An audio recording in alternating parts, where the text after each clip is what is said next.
Good day and welcome back to another Dbz Dokkan Battle video.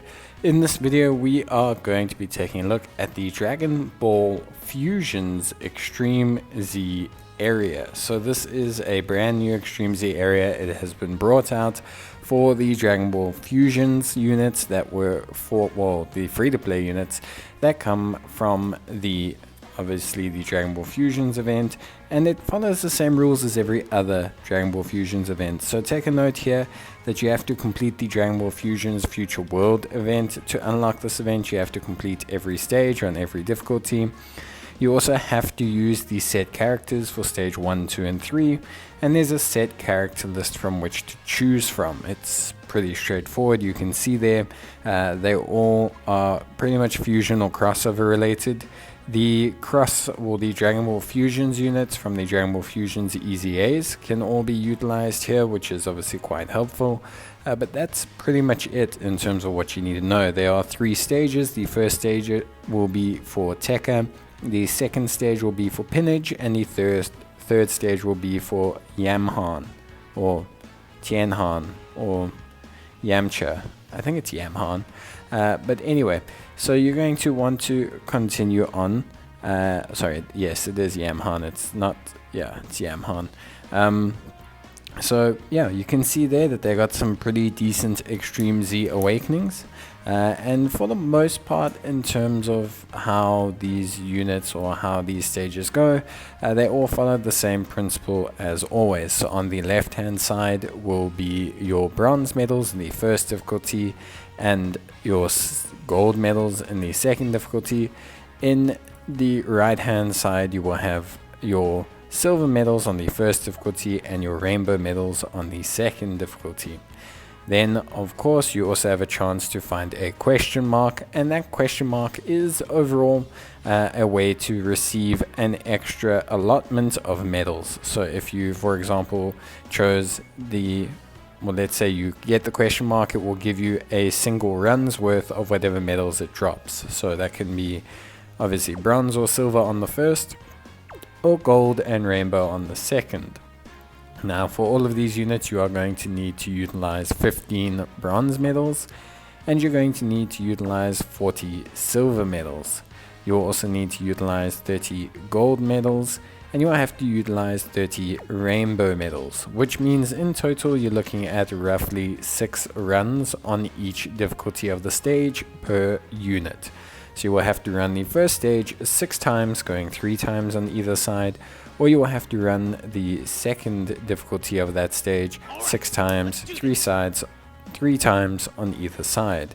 And that's pretty much it. As you can see, we've gone with an entirely free-to-play build. This is so that for people who do not possibly have any of the summonable units or fusion units, there is a way to complete this event. I do suggest using Yamhan as the lead, as he has a 10% per orb lead, which, although it doesn't really help with key, shouldn't be too big an issue. He also will upgrade to having a 20% per orb lead, which is pretty exciting and pretty usable, especially, you know, in this event, obviously. So yeah, that is pretty much it for the mechanics of the stage and what you need to do and what you need to farm.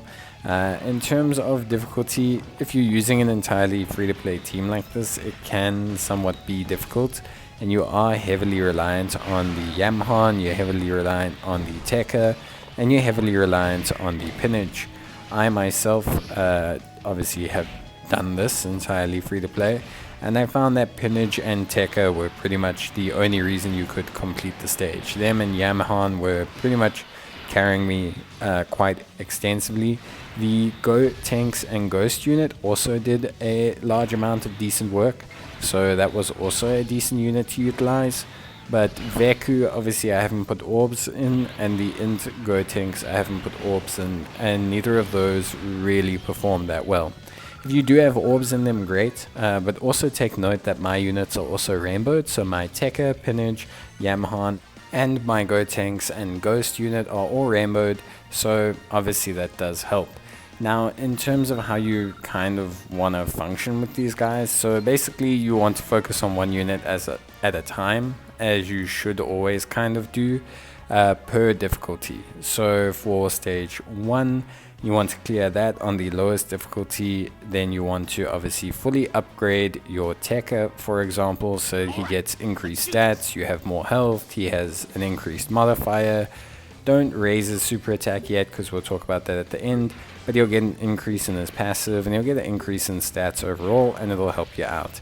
Same with the Pinich, same with the Yamhan. You just really want to try and focus and make sure that you get obviously all of the awakenings for those units done as soon as possible. It's really going to help you out, but you want to focus on each one at a time. So finish the bronze and silver medals for Tekka, finish the bronze and silver medals for Pinich, finish the bronze and silver medals for Yamhan. It's going to increase their performance overall and make these subsequent stages easier, rather than constantly doing them, one by one, because you're just actually doing it all with the same level of efficiency within your team, and that's not great. So in terms of units to replace straight away, I would highly suggest replacing the int Go tanks that I have in my team. Literally any other unit that you have will probably do better. Int Go tanks is weak to 2 of the typings, being Tekka and Yamhan, who are both physical, so he just takes a lot of damage. He's just not really helpful. Obviously as well, I would suggest replacing Veku, not because he's necessarily as bad as int Go tanks, he's definitely not nearly as bad, but Veku just is a AGL unit, which is a bit of a problem, because he doesn't necessarily have advantage in anything, and also he just doesn't really do too much in terms of performance. So yeah, that is a bit more information, I guess, on how to tackle the event. This is obviously the final attempt against Yamhan, and then we'll take a look at the missions. In terms of their EZAs, they look pretty good, but they are very restrictive. So Tekka is on the Earthlings category, the Youth category, Kamehameha, Crossover, and Dragon Ball Seekers, which is okay. And then we have the Pinich unit, which is on the Dragon Ball Seekers Youth and Crossover team, so even less categories. And then we have the Yamhan, which is on Fusion, Earthlings, Crossover, Time Limit, and Fused Fighters. So just not a lot of categories in general for like all of these units. So yes, they are relatively good, but they're also very niche. So we'll take a look at how they perform in review videos, and we'll get a good idea of which ones are worth it and which ones are going to help you. I would say Yamhan's probably the one I like the look of the most, just based on the Fusion Saga ESBR people might be struggling with, based on the Earthlings. The nice thing is Tekka and Yamhan do help out with the Earthlings category for multiple challenges, which is pretty good, and that is something that's quite nice. In terms of the crossover category itself, Tekka possibly has a place on the crossover team, just because he provides a 25% attack and defense buff, plus also a possibility of him providing even further buff, which is pretty strong and helpful for the crossover category. Beyond that, I wouldn't say any of them really make it onto the crossover category, unless of course you're short of units. It's just they're not very strong, so like they just not like some of the crossover characters are nutty. Like some of them are just insane, so it's very difficult to say that these guys would make it into the team over them because they're just not as good. In terms of the missions, they are pretty straightforward, just attempting each stage a certain amount of times, which isn't necessarily that difficult at all, which is obviously great. So yeah, realistically the missions are very simple and the event is very simple. We'll jet back once I've hit them with the medals, and then we're going to try it again. So you can see here we've come back, and ta-da, through the power of editing I have completed awakening them to level 130. As I suggested, you want to finish each unit subsequently. It's going to be the same here. So when you start stage 1, you're going to want to finish Tekka on stage 1, or you can start with stage 3. It doesn't really matter. There's no beneficial order, although I do like doing Tekka first just because he provides support to the category. I also like Yamhan first, just because of the way his critical hit mechanic works, and that's quite helpful here. So yeah, that is pretty much it in terms of what to do. So here you're going to see that you will now be getting obviously gold and rainbow medals, so you need to farm them 3 times on either side. The obvious other thing that you need to take coherence of is just awakening all of them to level 130. Do not raise their SAs yet, still it's just not worth it yet.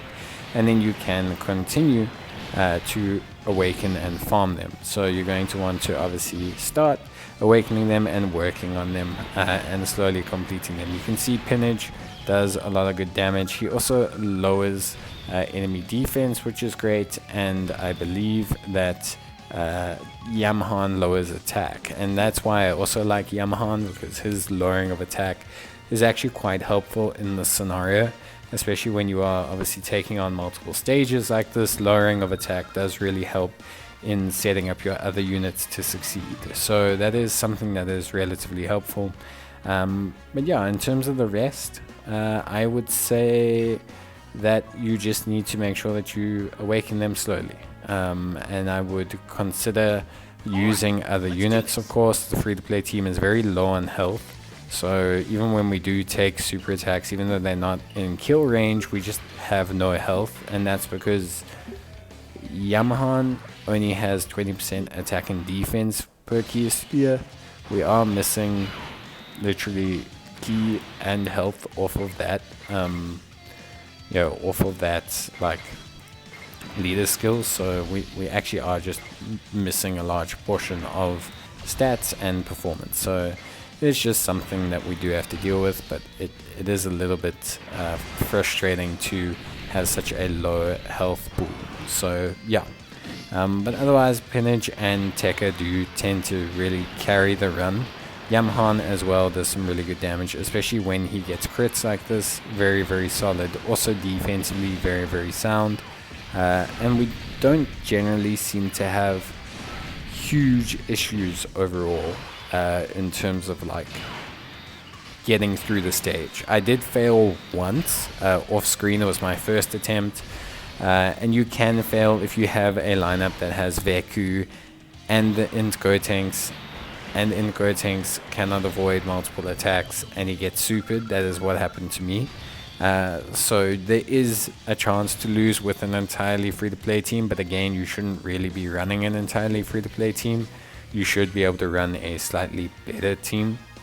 All the stages are about equal in difficulty, but I would honestly say, just based on the fact that we have 2 int characters, obviously I'm leaning towards the Pinich stage being easier. But if you remove the int Go tanks, not the Go tanks and Ghost, you will be fine. Go tanks and Ghost I found to be very helpful, and I wouldn't remove them even if there are better options. I mean, obviously unless you have a full summonable team that you plan on using instead.